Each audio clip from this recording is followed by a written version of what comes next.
Hari ini kita belajar dari Filipi pasal yang keempat. Karena dalam bulan Juli gereja saudara membahas kitab Filipi.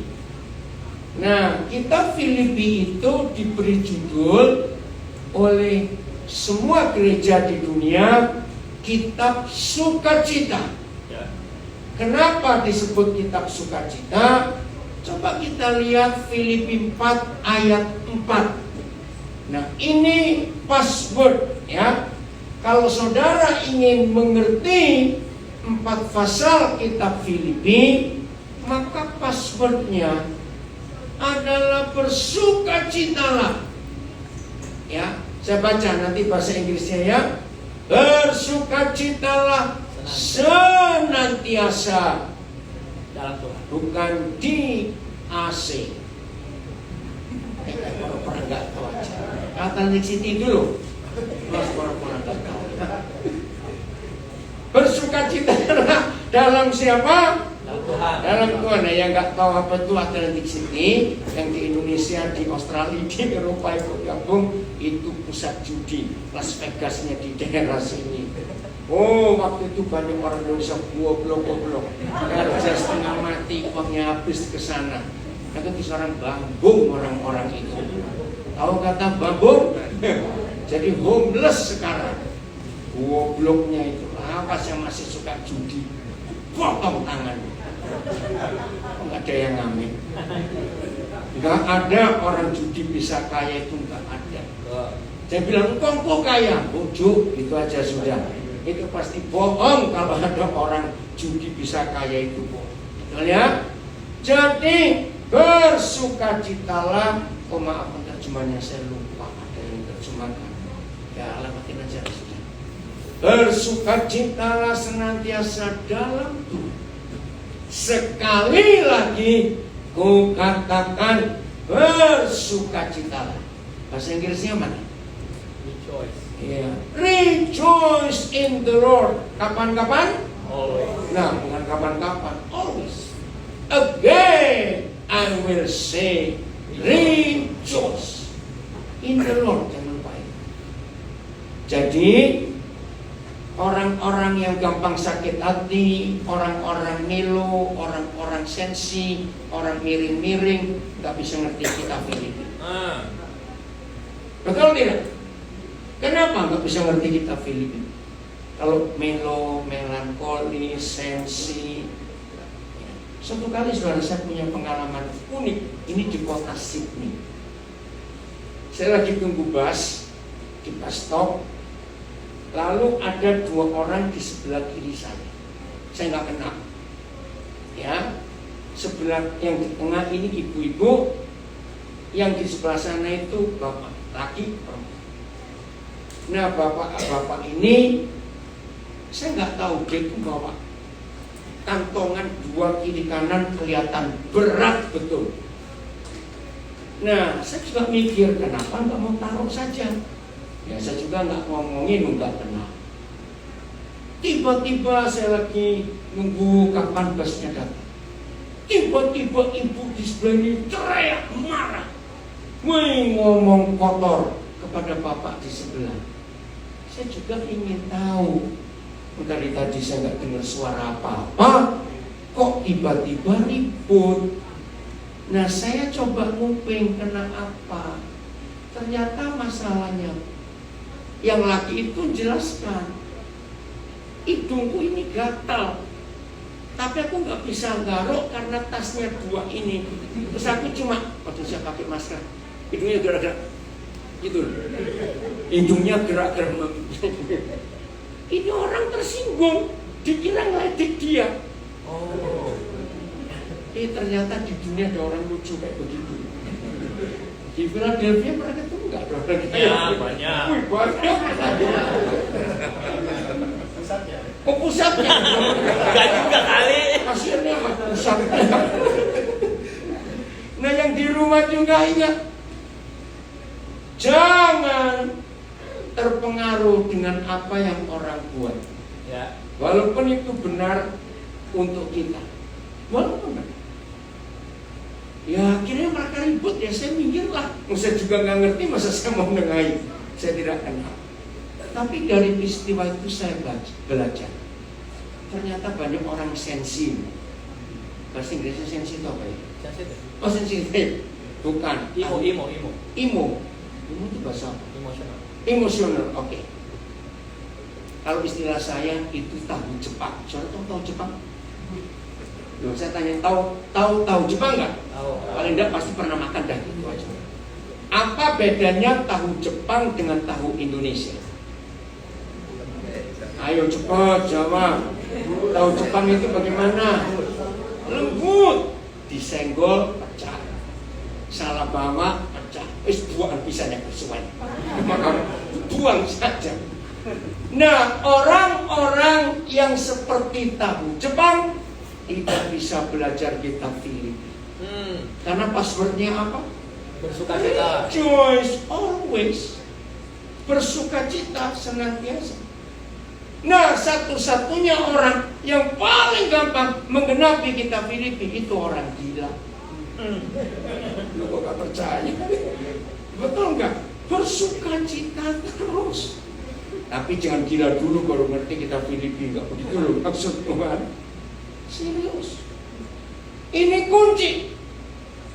Satu kali ini saya beri pelajaran ini. Ada orang lagi berdiri nunggu sesuatu, ya nggak tahu. Nunggu bus, nunggu tren, nunggu apa-apa yang nunggu orang. Tiba-tiba ada orang lewat di depan dia. Terus orang yang ngomong, anjing lu, marah atau tidak? Marah. Waduh, salah besar kalau marah. Soalnya bukan anjing, ngapain marah? Nah, ini ketahuan. Harusnya gini loh. Kalau ada orang lewat sudah nggak kenal, anjing lu, cara senyum, anjingnya yang sebelah mana? Loh, betul tidak? Lo ngapain suara bukan anjing kok suara sensi? Oke, coba cari anjing yang lebih santai. Ngomong anjing lu, dia ngapain? Loh, dia ngapain? Coba santai, beli cuma tolak. Loh, yang anjing saja dibilang anjing dia diam. Oh, kita bukan anjing kok marah. Goblokmu. Saudara, banyak hal-hal kecil yang bisa mencuri sukacita kita. Ya. Saya ulangi, banyak hal-hal kecil yang bisa mencuri sukacita. Benar. Pencuri sukacita yang paling banyak itu di rumahmu sendiri. Kok nggak aman? Siapa pencuri sukacita? Pura-pura ini si orang berani. Siapa pencuri sukacita kita kalau di rumah? Ya bojomu itu. Maaf, ya suami dan istrimu itu pencuri sukacita. Jangan bilang ini anak nggak tahu diri.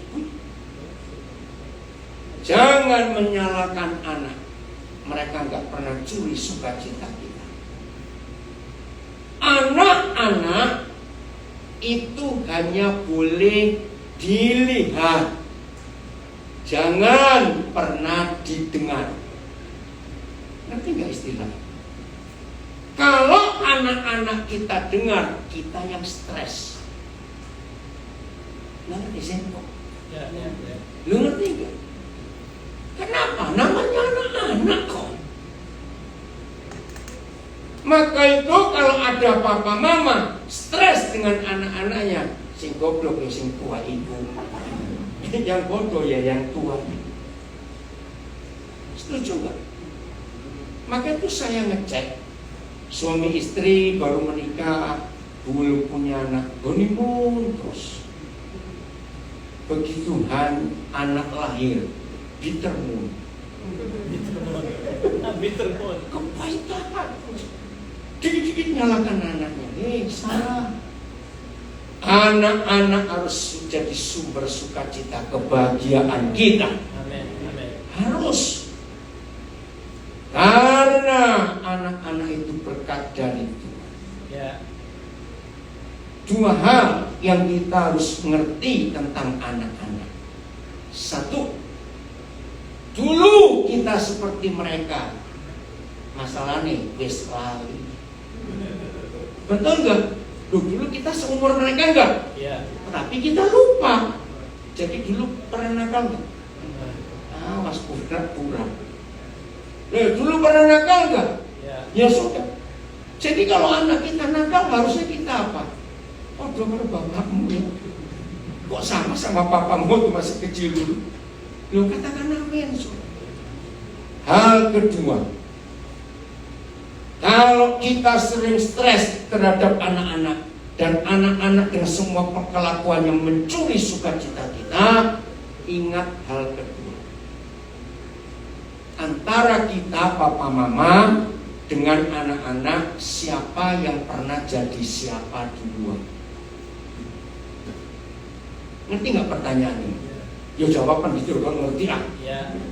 Siapa antara papa mama dengan anak-anak yang pernah jadi siapa duluan? Ayo, saudara saya diajak. Kalau saudara nggak mau jawab, saya nggak mau ngajar. Orang tua yang pernah jadi anak-anak. Pertanyaan, jadi siapa yang wajib ngertiin siapa? Jawab cepat, yang belum punya anak mikir kamu ya. Siapa yang wajib ngertiin siapa? Ya, maka itu kalau papa mama begitu emosi, tadi ya. Kenapa kamu gak ngerti papa? Anak-anak dengarkan, ngomongin papamu. Kan saya belum pernah jadi papa pernah jadi saya. Loh, kok tertawa? Masa gak ngerti tadi ya nih? Gurunya bantar si Yani ini ah. Jadi kalau saudara dan saya hidup dalam kebenaran ini, maka password sukacita rejoice in the Lord always itu akan membongkar kebenaran kita Filipi. Oh, di antara surat-surat Paulus ada 14 surat Paulus di Perjanjian Baru. 27 kitab Perjanjian Baru, Matius sampai Wahyu. 14 itu suratnya Paulus. Roma sampai Ibrani.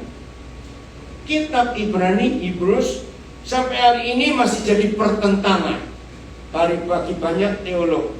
Karena memang nggak tertulis siapa penulisnya. Tapi saya yakin. Kenapa? 3 hal saya yakin itu surat Paulus. 1, gaya bahasanya. Jelas kitab Ibrani ditulis oleh Paulus karena gaya bahasanya. 2, kalau bukan ahli Taurat, tidak mungkin bisa nulis kitab Ibrani karena itu semua bicara tentang penggenapan hidup Tuhan Yesus di hukum Taurat di Perjanjian Baru. Hanya Paulus. Yang ketiga, di antara semua murid-murid Tuhan Yesus, Paulus itu jenius. Dia warga negara Roma. Dia bahasa Ibrani luar biasa, dia bahasa Aramik luar biasa. Dan surat itu ditulis untuk semua saudara-saudaranya yang sesama Yahudi di perantauan. Nah itu percaya saya. Tapi kalau ada di antara saudara yang nggak percaya nggak apa-apa. Pokoknya itu firman Tuhan. Dan itu saja. Oke? Nah, kalau kita membaca 14 surat Paulus, saya paling hafal kitab Filipi. Karena ini kitab luar biasa. Hanya ayat-ayat di kitab Filipi yang merubah konsep saya hidup. Nah, ayat 8 sekarang. Ya, pasal 4 ayat 8. Nah, yang suka stres, yang suka susah tidur, anggap ini pil stres, anti stres. Ini pil melatonin. Oh ya, saya itu paling marah. Orang yang mengkonsumsi melatonin itu jahat sekali. Sama dengan kecanduan. Tahu ya betul ya katanya melatonin ya? Saya melarang orang. Kenapa? Kita dibohongin fisik kita, dibohongin psikis kita dengan melatonin. Melatonin itu dijual murah di Amerika. Oh, banyak orang titip dari Indonesia, tolong belikan. Tidak. Melatonin itu racun. Itu sama dengan gerak kecanduan. Untuk apa? Bisa tidur kok gara-gara pil? Salah. Nah ini ayat. Filipi 4 ayat 8. Ya, ayat 8. Jadi akhirnya, kalau ada kalimat jadi akhirnya itu apa? Ya nggak ada lagi setelah itu. Ya stop sampai di situ. Jadi akhirnya, saudara-saudara, semua yang benar, semua yang mulia, semua yang adil, semua yang suci, semua yang manis, semua yang sedap didengar, semua yang disebut kebajikan dan patut dipuji, suruh ngapain? Pikirkan itu. Ini pil anti stres. Yang susah tidur, minum pil ini. Sehari mau 10 kali, 20 kali, nggak ada efek samping. Mau sesudah makan, sebelum makan, terserah. Nggak ada yang namanya. Serius, saya ngalami ini. Ini contoh ya saudara. Selama pandemik ini, saya jauh lebih sibuk daripada sebelumnya. Kenapa? Sejak awal April 2020 sampai tadi pagi, setiap hari saya mengajar via Zoom. Maka itu saya bersyukur di dunia ada orang namanya Eric Yuan. Dia menemukan aplikasi Zoom. Hari ini saya akan ngajar 5 kali. 4 kali di gereja, lalu nanti malam jam 10:04 saya Zoom lagi. Kemarin jam 10 jam 10 itu gereja di Denpasar, kebaktian minggu tapi via Zoom. Lalu jam 11:30 saya siap lagi. Aduh sedih kalau ingat ini. Salah seorang anak rohani saya, hamba Tuhan, penyanyi, pengarang lagu, salah satu lagu yang terkenal, "Ku mau cinta Yesus." Dia meninggal karena COVID hari Jumat malam. Kemarin pemakaman. Istri anaknya minta saya mimpin ibadah pemakaman. Dari Surabaya jenazah dibawa ke Lawang, ke Sentombang. Jadi saya nungguin 3:30 baru selesai semua. Jam 4 saya baru tidur. Nah, ini cuma ngomong ya Pak Pastor Aldo, jangan, Bu Vivi jangan marah. Kami kan 8 orang di rumah. Kamar mandi cuma 1. Nah, Hani dengan anak saya 2 itu jam 5 sudah ikut karena nyuci pakaian, karena mandi. Ya saya terbangun. Tapi saudara lihat, jadi saya cuma tidur 1,5 jam. Tapi saya tetap seger. Ayo lihat saya lemes nggak? Ya sudah. Karena ini yang saya pakai. Saya nggak mau mikir yang negatif. Saya tetap berpikiran positif. Luar biasa. Tadi pagi jam 8 saya sudah mengajar di Indonesian Mennonite Church. Sekarang di sini. Nanti sebentar lagi saya di Nation Worship Center. Nanti sore lagi, terus nanti malam lagi.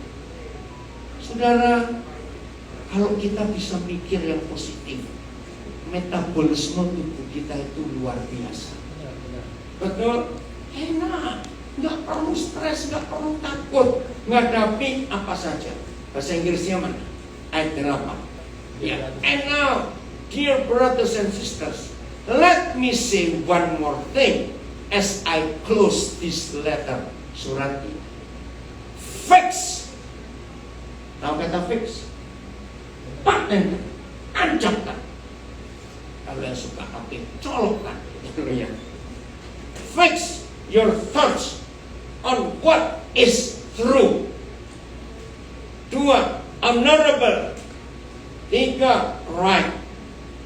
Think about things that are pure. Yang keempat, and lovely. 5. And admirable. Think about things that are excellent. Yang keenam, and worthy of praise. Sehat gak kalau kita menggenapi ayat ini dalam hidup kita? Amen.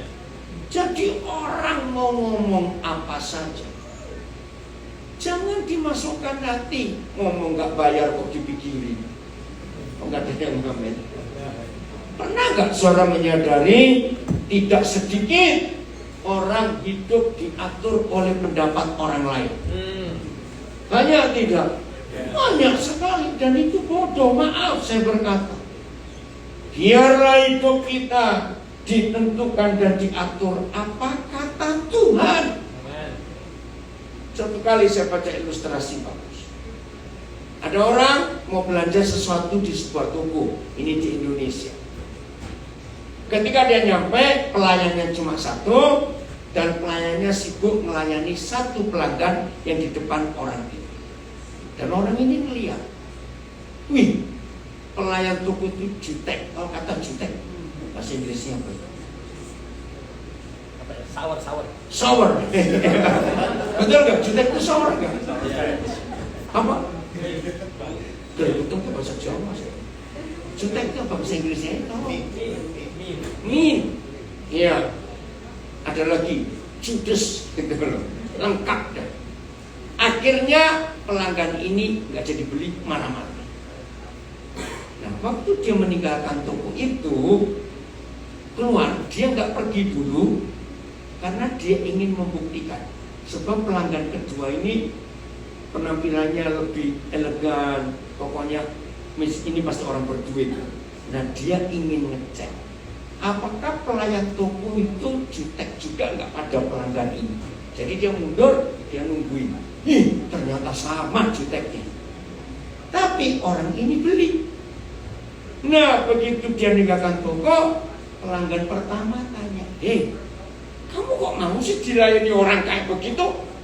Kamu lihat aku tadi, aku gak akan mau. Orang ini jawabnya enteng, sorry ya, aku gak urusan dengan pelayan ini. Aku butuh barang ini. Jadi hatiku, hidupku gak boleh diatur oleh dia. Hebat gak ilustrasi? Lu hebat itu. Maka itu kalau di antara saudara hidup karena kata orang, saya ulangi lagi, orang ini orang paling bodoh sedunia. Kira-kira kalau kita hidup diatur kata orang, kita jadi apa? Orang-orangan, betul. Tahu kata orang-orangan dalam bahasa Jawa? Demit sawah, peden sawah itu. Tahu kata yang orang-orangan dipasang di sawah supaya burung takut. Nah, itu orang yang hidup karena kata orang. Kitab Filipi mengajarkan kita, rejoice in the Lord always. Fix your thoughts dengan semua yang tertulis. Hidup ini akan indah. Hidup ini akan menyenangkan. Ayat 13. Ayat 13. Tadi saya sempat lihat di layar sini ya. Ayat 13. Ayo. Berapa perkara? Segala itu berapa? Semua. Apa saja? Ya semua. Yang enak, nggak enak, yang ringan, yang berat, yang baik, yang buruk. Betul? Lagi sekali, berapa perkara? Semua. Apa saja. Maka itu kalau ada orang Indonesia tinggal di Philadelphia, panas meletek, winter mengkeret. Ya, ini bahasa Jawa. Tahu? Kalau panas, kepanasan, meletek itu bahasa mereka itu kurangnya. Maka itu belajar bahasa Jawa. Meletek itu bukan mereka, retak. Oke? Karena panas tuh, sakit kepala. Kalau panas sakit kepala. Hujan, kalau winter pilek. Terus balik Indonesia lagi. Loh, betul tidak? Daripada repot.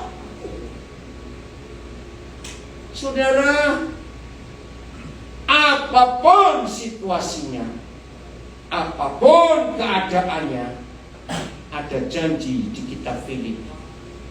Berapa perkara? Semua. semua perkara dapat ku tanggung. Ku-nya itu siapa? Loh, saya tanya kok. Ya saya toh. Betul? Nah, kalau ada di antara saudara sudah sejak 98 ke sini karena kerusuhan di Indonesia, maaf saya ngomong jangan terus. Sampai tahun 2021 masih nggak betah. Itu kebuacut. Tahu kata kebuacut itu? Keterlaluan. Nah kok nggak pulang gitu loh? Ayo jawabannya apa? Nggak pulang. Repot juga. Ya cukup pulang ke surga aja aman. Lu ya toh di Amerika repot, di Indonesia repotnya ke surga. Jangan marah ya. Segala perkara dapat kutanggung di dalam siapa? Dalam Yesus, bukan dalam dolarmu, awas. Di dalam Yesus yang Memberi kekuatan. haleluya, memberi kekuatan. Bahasa Inggris ya. For I can do how many things? Everything with the help of Christ who gives me the strength I need. Terima kasih. Ini ya Pak Jasmine gak suka cinta sih dapat janji kan? Kok masih lemes semua, kurang kopi kan? Wih, saya suka cinta lewat ayat ini. Amen. Tidak ada perkara yang gak bisa kita tanggung. Tidak ada. Segala perkara. For I can do everything.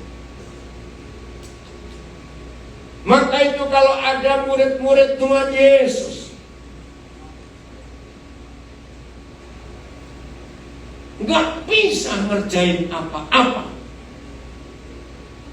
udahlah pulang jadi penjual bakso saja. Paling gampang, maaf saya ngomong. Jadi semua menurut janji ini kita bisa ngerjakan apa saja. With the help of Christ who gives me the strength I need. Dengan pertolongan yang diberikan Tuhan Yesus yang berkorban. Itu luar biasa. Amin. Ayat 19. Haleluya. Tuhanku. Siapa? Bukan pacarmu, catat. Bukan mamamu, bukan papamu, bukan anakmu, bukan. Bukan suami, istri, bukan tetangga, bukan Joe Biden, bukan siapa-siapa. Tapi Tuhanku akan apa? Memenuhi. Apa kata lain memenuhi? Ayo, apa kata lain memenuhi? Menyediakan, mencukupi, memberi. Yang segala. Nah, ada kata segala, ini saya suka. Kalau segala apa? Semua. Apa kita yang dipenuhi? Keperluan. Nah, di sini kita belajar. Semua murid Yesus yang kecewa dengan Bapa di surga, yang dituntut adalah keinginan. Beda atau tidak antara keperluan dan keinginan? Banget beda. Semua orang Kristen akan kecewa dengan Tuhan ketika yang dituntut adalah keinginan. Catat baik. Nggak bisa semua keinginan kita dipenuhi. Menurut, nah kata menurut ini penting. According. Menurut apa?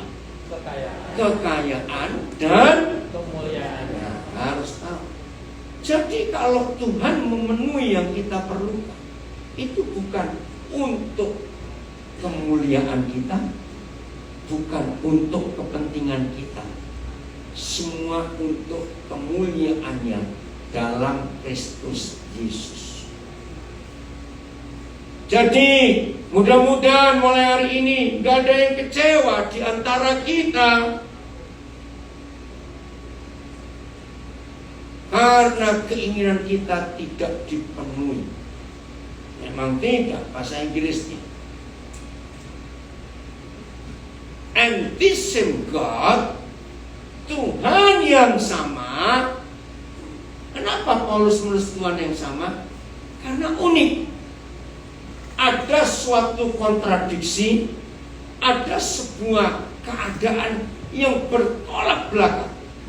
Surat sukacita ini ditulis Paulus di hotel, di restoran, atau di penjara. Nah, ini yang bertentangan. Bagaimana orang di penjara bisa menulis sukacita? Karena dia tahu. Buat Paulus, di keadaan setidak enak apa, di situasi tidak ringan, berat sekali, asal bersama dengan Bapa di surga, semuanya jadi beres. Amen.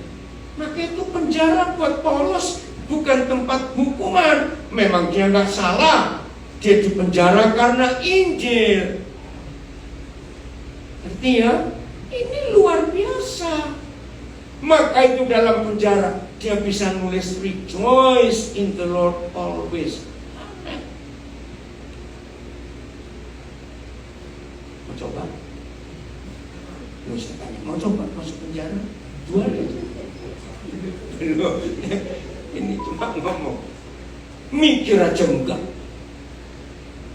Maka itu dia berkata, and this same God, Tuhan yang sama, yang menyertai aku selama sekian tahun di penjara ini, who takes care of me. Nah, dia ngaku Tuhan itu, Bapa di surga itu, yang sangat peduli, care, sangat memperhatikan Paulus. Saya ulang, and this same God who takes care of me will supply. Wih, kata supply ini luar biasa. Semua disupply, all your needs. Jadi kebutuhan kita bukan keinginan kita. Ya. Maka itu kalau masih ada yang kecewa dengan Tuhan, coba jujur. Jangan-jangan aku minta, aku nuntut yang aku inginkan. Ya pasti Tuhan gak akan memenuhi. Jadi kalau Papa tahu yang kita perlukan adalah untuk kemuliaannya, from His glorious riches, which have been given to us in Christ Jesus. Perhatikan, have been given. Dalam bahasa Indonesia nggak ada kalimat have been given. Tapi yang luar biasa, sudah tersedia semua. Wih, ini hebat sekali. Nah, ada kunci di ayat 5. Coba lihat ayat 5. Ini bagian terakhir. 5 ya. Ayat 5. Baca sama-sama. 1, 2, 3. Hendaklah kebaikan hatimu diketahui semua orang. Tuhan sudah dekat. Nah, ini loh. Rejoice in the Lord always. Semua yang bagus, yang benar, yang manis semua pikirkan. Kita dapat menanggung segala perkara karena Dia memberi kekuatan dan menolong kita. Dia menjanjikan memenuhi semua yang kita perlukan. Nah, kalau semuanya itu terjadi di hidup kita menurut ayat 5, kita nggak boleh simpan untuk diri sendiri. Ya. Betul? Tapi tunjukkan kepada semua orang. Amin? Salah. Kalau cuma menunjukkan itu pamer, nggak dibagi. Loh, betul tidak? Yang Tuhan ingin, hendaklah kebaikan dan timbul di kita semua orang. Ayo bagi kebaikan Tuhan atas hidup kita. Dari semua hal di pasal 4 kitab Filipi itu. Tadi waktu mendengar Pastor Arusian mengumumkan bahwa gereja Philadelphia Presenter akan menyumbang vaksin untuk Indonesia. Puji Tuhan. Itu kebaikan saudara diterima oleh orang-orang di Indonesia. Kerjakan. Bahasa Inggrisnya ayat ini. Let everyone see that you are considerate in all you do. Consider. Nah, kalau orang bisa consider apa yang kita buat, berarti mereka dapat sesuatu. Benar. Betul nggak? Dapat sesuatu. Maka itu consider. Apa cari kami hari ini untuk menggenapi Filipi 4. Karena minggu yang pertama saudara belajar Filipi 1, minggu kedua Filipi 2, minggu ketiga Filipi 3. Nah sekarang minggu keempat ini Filipi yang terakhir. Kenapa ada orang yang sudah menikmati kebaikan Tuhan tapi nggak bisa dilihat oleh banyak orang? Kenapa? Ayo jawab. Antum sudah jawab tapi diam dulu. Kenapa? Pelit. Betul. Awas ya. Nah, 2 ayat terakhir. Amsal 3 ayat 27 dan 28. Awas yang sedang punya dan diberkati Tuhan, karena semua keperluan kita Papa kita penuhi according to His riches. Ya, ini dia. Ada terjemahan yang kurang tepat. Yang tepat begini. Amsal 3 27 28. Janganlah menahan kebaikan untuk orang-orang yang berhak menerimanya. Padahal, ayo baca. Padahal aku mampu melakukannya. Nah, itu yang betul. Banyak nggak orang-orang yang perlu kebaikan Tuhan lewat kita? Banyak. Nah, kita harus bagikan, jangan tahan. Ayat 28.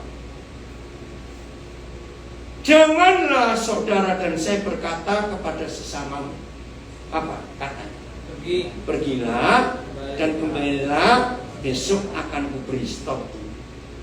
Berarti orang ini sedang apa? Yang mau datang kepada kita lagi punya kebutuhan, mungkin lapar. Nah, ini celakanya. Jadi apa orang ini kalau pakai besoknya orang Jawa? Jawab. Jadi apa orang ini? Mati kok susah bener. Sebab, ini bahasa Inggrisnya saya nggak tahu bagaimana. Buat orang Jawa tomorrow itu belum tentu besok. Belum betul nggak? Ini kesalahan fatal orang Jawa. Besok-besok ya, besok-besok. Sedangkan, ayo baca. Sedangkan yang dia minta ada pada kita. Ayo bagi. Ini nggak ada yang ngamen, pelit dah gitu aja. Ini kuncinya. Biarlah kebaikan hati kita dinikmati oleh semua orang di sekitar kita. Karena Tuhan sudah dekat. Bahasa Inggrisnya bagaimana? Amsal 3. Do not withhold good from those who deserve it. Nah, beda bukan dengan bahasa Indonesia tadi? Who deserve it? When it's in your power to help. Saudara, saya punya kuasa nggak untuk memberi? Ya. Loh, tanya. Punya. Ayat 28. If you can help your neighbor now, don't say, kan back tomorrow and then I will help you. Jangan. Nah, yang pelit pasti memberi dua pertanyaan. Yang pelit ya, Pak, jangan senyum. Kalau senyum ketahuan suara pelit. Yang pelit pasti bilang gini, lah, nanti apakah kalau kita seperti ini nggak dimanfaatkan orang lain? Pernah nggak ada orang ngomong begitu? Belum saya tanya, pernah nggak? Nah, kalau ada orang tanya begitu, saya akan jawab, sorry ya. Selama kamu hidup, kamu pernah memanfaatkan Tuhan atau enggak? Ini saya tanya saudara loh, diam saja. Loh, selama kita hidup, kita pernah manfaatkan Tuhan? Sering. Ya sudah. Kalau ada orang manfaatkan kita, ngomong satu sama ya Tuhan gitu tuh. Enggak amin lagi. Wah, nanti orang itu malas. Jangan-jangan nggak mau kerja segala macam. Saudara, biarlah kalau memang kita punya semua yang dari Tuhan, dapatnya gratis atau bayar kita kalau dapat dari Tuhan? Gratis. Ya sudah. Selama COVID ini, saudara, berita yang paling seru tentang oksigen di dalam darah kita, betul. Sampai orang harus beli ya untuk tahu kadar oksigen. Wih, ngeri.